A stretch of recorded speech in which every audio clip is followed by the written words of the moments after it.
pesan Nabi Musa kepada Nabi Muhammad. Kenapa Nabi Musa mengatakan seperti itu, Pak? Karena beliau pengalaman, umat beliau secara intelek, secara IQ mereka jauh lebih pintar. Al-Quran mengatakan umatnya, bangsa Yahudi itu orang yang cerdas, kekuatannya fisiknya kuat, bagus. Tapi ibadah yang mereka lakukan kurang dari 5 waktu saja untuk ibadah, mereka nggak kuat. Buktinya apa? Baru ditinggal 40 hari Nabi Musa balik, mereka ada nyembah sapi, patung sapi. Padahal sebelumnya mereka baru saja diselamatkan dari kejaran Fir'aun. Diselamatkannya pun bukan biasa-biasa saja, diselamatkan dengan membelah lautan, melihat sebuah kejadian yang gak masuk akal. Tapi sempat-sempatnya gitu, baru ditinggal 40 hari, balik-balik nyembah sapi. Apa katanya? Sapi itu dikasih bolong Pak, dari mulut sampai duburnya gitu ya, ditaruh di antara aliran angin. Ya ketika angin datang ya bunyi lah, karena itu Tuhan kita ngomong. Itu Tuhan kita lagi ngomong, kata mereka. Itu umat Nabi Musa. Maka Nabi Musa melihat, wahai Muhammad, balik, minta keringan, baliklah Nabi, minta kepada Allah. Dan Nabi sebelum balik melirik ke malaikat Jibril, gimana? Boleh balik lagi? Kata malaikat Jibril, ya kalau memang butuh ayo. Ya mumpung lagi di sini nanti nggak bisa. Oh udah turun nggak bisa balik lagi. Akhirnya diajak oleh malaikat Jibril naik lagi ke atas. Bolak-balik sampai 9 kali, ya. 9 kali. Yang terakhir kali berapa? Ada 5 kata Nabi. Kata Nabi Musa, wahai Muhammad, 5 pun itu sebenarnya berat. Nah ini nggak tahu apakah ini Nabi Musa memang mendoakan kita berat untuk melakukan yang 5 ini, atau memang begitu pengalaman beliau dengan umat beliau. Karena kata Nabi Musa, umat kurang dari 5 waktu untuk ibadah kepada Allah, nggak sanggup mereka lakukan. Banyak maksiatnya. Nah, makanya kalau kita yang hari ini sudah sanggup menjaga 5 waktu dalam sehari, berarti kita jauh lebih hebat daripada umat Nabi Musa. Walaupun Al-Quran memberikan kelebihan bagi mereka. Maka setelah berdiskusi dengan Nabi Musa selesai, barulah turun lagi ke bumi di Baitul Maqdis. Di situ dalam beberapa riwayat disebutkan waktunya waktu subuh. Di situ Nabi melakukan sholat lagi dengan para nabi. Ya, setelah itu baru kembali lagi ke Masjidil Haram, balik lagi ke Masjidil Haram. Itu perjalanan hanya dalam waktu satu malam. Pagi harinya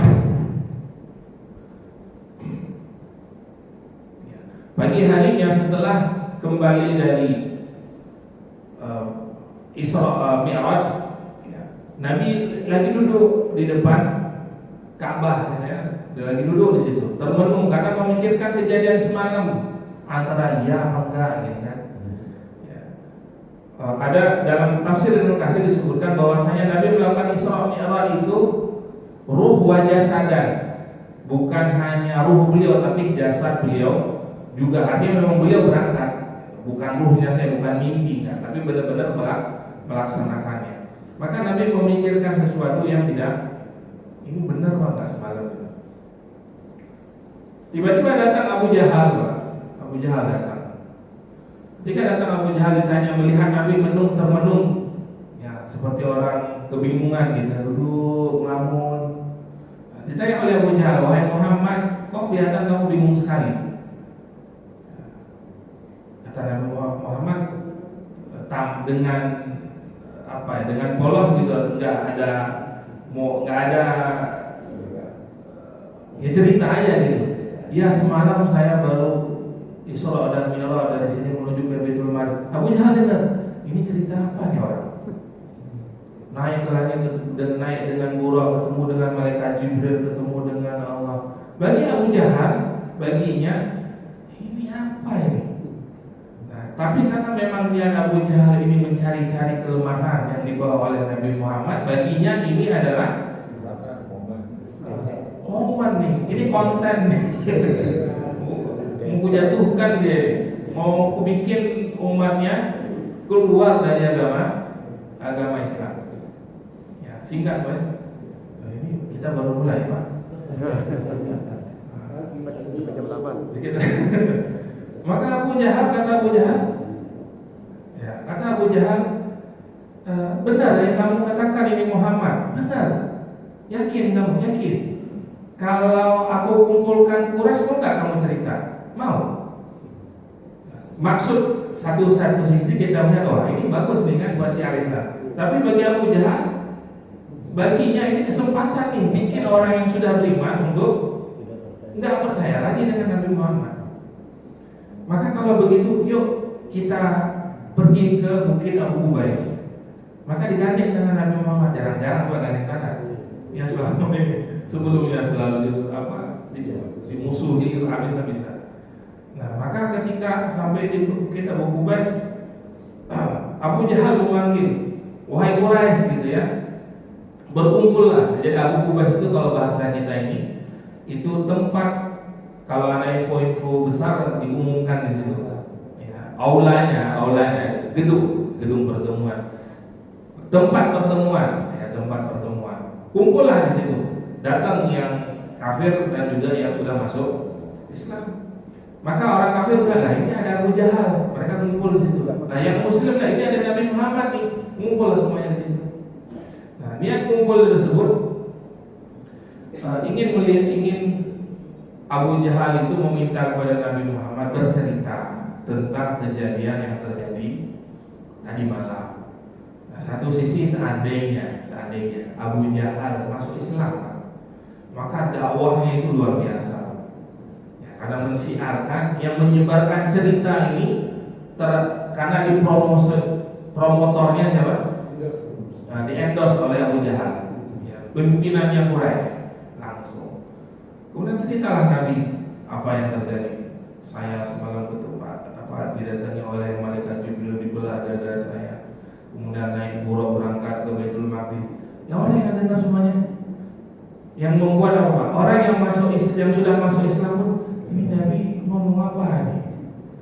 Karena bagi mereka nggak masuk akal perjalanan ke sana 1 bulan. Yang membuat beberapa di antara mereka ragu gitu ya. Nah, setelah selesai cerita itu turun, beberapa ada yang hampir murtad gitu. Ya, kembali lagi, karena apa? Ini nggak benar Nabi, ceritanya ngawur. Kata Abu Jahal, ini kita belum selesai saya. Ada satu orang yang apabila ia tidak percaya dengan cerita ini, maka selesai umat Nabi Muhammad. Selesai umat Muhammad katanya. Siapa dia? Abu Bakar. Kata Abu Jahal, cari Abu Bakar. Waktu itu Abu Bakar lagi di kebun kurma di luar kota Mekah. Ya, beliau kan punya kebun gitu ya. Sampai di sana cerita semua kepada Abu Bakar, dengar semuanya dan Abu Bakar. Jawaban Abu Bakar adalah, apakah ini Muhammad yang bercerita? Menyampaikan kepada dia. Kalau ini cerita Nabi Muhammad, maka ini pasti benar. Seketika itu Abu Jahal langsung langsung pening Pak.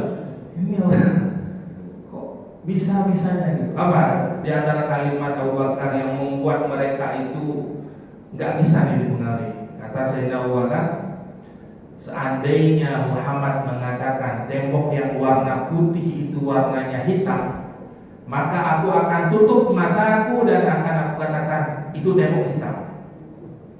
Kalau yang mengatakannya adalah Nabi Muhammad, maka bagi Abu Jahal nggak ada celah untuk menjatuhkan Nabi Muhammad. Maka seketika itu Sayyidina Abu Bakar dari kebun langsung bersegera pulang menuju bertemu dengan Rasulullah. Yang mana pada saat itu Rasulullah sedang dikelilingi oleh orang Quraisy dan juga orang beriman, Pak, masih mendengarkan ceritanya. Dari kejauhan Nabi Muhammad, Sayyidina Abu Bakar sudah teriak dalam artian, ya Rasulullah, benarkah engkau sudah melakukan perjalanan Isra dan Mi'raj? Orang-orang yang ada di sekitar Nabi semuanya beralih perhatiannya menuju ke Sayyidina Abu Bakar. Memang sengaja Pak menarik perhatian. Terus sambil jalan Sayyidina Abu Bakar sambil bercerita mengulang apa yang dikisahkan oleh Abu Jahal. Sampai di hadapan Rasulullah, Abu Bakar bertanya kepada Rasul, apakah benar begitu ceritanya? Rasul benar. Wahai kaum muslimin, ketahuilah kalau ini cerita dari Rasul, maka benarlah ceritanya ini. Kemudian yang membuat cerita ini begitu benar lagi, bukan begitu benar, yang membuat kaum muslimin yang ragu sebelumnya menjadi yakin kembali tentang kebenaran Isra dan Mi'raj adalah ketika Nabi mengatakan, sepulang saya dari Baitul Maqdis menuju ke Masjidil Haram, di perjalanan aku bertemu dengan kafilah yang mana mereka ada salah satu tunggangan mereka hilang, dan Nabi Muhammad mengatakan, wahai kafilah, ontamu yang hilang ada di lembah ini. Jadi Nabi sambil naik buruk melihat mereka gitu ya, sambil kasih instruksi itu. Orang yang di bawah kafilah ini hanya mendengar suara saja. Ya. Ontamu yang hilang ada di lembah ini. Dan mereka mencari onta tersebut dan bertemu. Dan Nabi katakan kurang lebih 3 hari lagi mereka akan sampai ke kota Mekah. Setelah mengatakan seperti itu, maka orang-orang Quraisy itu menunggu Pak 3 hari Pak. Belum mereka masuk kota Mekah ditanya, benar nggak ketika dari perjalanan onta kalian hilang? Iya benar. Benar nggak onta kalian itu ada di rumah? Benar. Benar nggak kalian mendengar suara? Benar.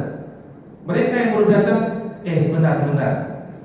Belum ada dari rombongan kami yang nyampe. Kenapa kalian tahu semua cerita ini? Nah, dari situlah orang Quraisy mengatakan ini semua disampaikan oleh Nabi Muhammad. Di situ yang membuat semua penduduk yang awalnya tidak percaya dengan kejadian Isra Mi'raj semuanya percaya. Nah, nanti ada lagi kisah yang menyebutkan bagaimana orang Nabi Muhammad belum pernah ke Baitul Maqdis.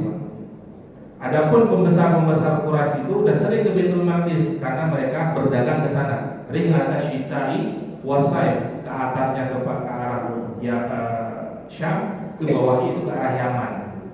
Dagangnya gitu ya.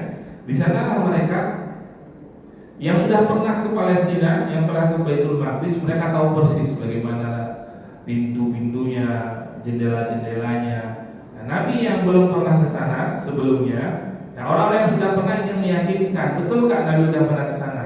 Nabi diminta tolong ceritakan bagaimana Baitul Maqdis. Ya Nabi pun sebenarnya nggak hafal semuanya, tapi ketika ditanya oleh Quraisy, Allah tampakkan di hadapan beliau seperti monitor gini Pak. Nah ini Baitul Maqdis.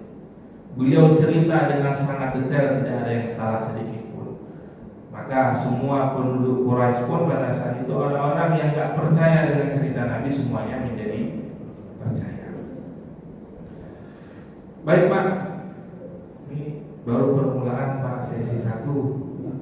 Ini kita belum masuk ke inti semuanya, tapi karena waktu sudah jam 6,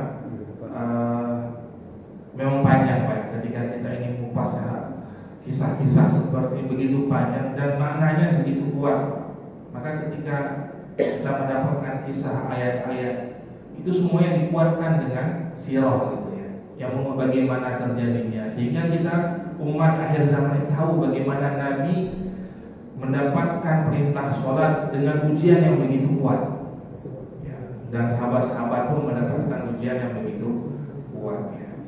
Insya Allah dalam pertemuan yang lain nanti kita akan lanjutkan kisah-kisah yang lainnya yang memang semuanya untuk menambah iman kita insya Allah. Mungkin nggak perlu tanya jawab ya. Waktu Rasulullah itu imam di Masjidil Aqsa, itu kan Nabi udah ngumpul. Nah, semua Nabi ya Bapak tadi cerita. Itu gimana bisa kompak ngumpul di situ ya? Mungkin udah diatur. Itu memang sudah di ini Pak. Karena kan semua Nabi ingin menjadi umat Nabi Muhammad, maka yang Allah yang menginstruksikan. Itu memang sudah instruksi dari yang atas. Turun semuanya turun. Tapi saya kurang dengar mengenai perut yang besar itu dalam memakan harta apa? Riba. Oh, orang makan riba. Mudah-mudahan Allah jaga iman kita, Allah berikan kita kenikmatan. Alhamdulillah, Bismillahirrahmanirrahim. Rahim. Rabbana zidna ilman warzuqna fahman. Allahumma inna nas'aluka minal khairi kulli ajili wa ajili ma 'alimna minhu wa ma lam na'lam, wa na'udzubika minasy syarri kulli ajili wa ajili ma 'alimna minhu wa ma lam na'lam, wa nas'aluka al-jannata wa ma qaraba ilayha min qawlin wa amal, wa na'udzubika minan nari wa ma qaraba ilayha min qawlin wa amal. Rabbana atina fid dunya hasanah wa fil akhirati hasanah wa qina adzaban nar. Walhamdulillahi rabbil alamin. Aqulu qawli hadza, astaghfirullaha. Assalamualaikum warahmatullahi wabarakatuh.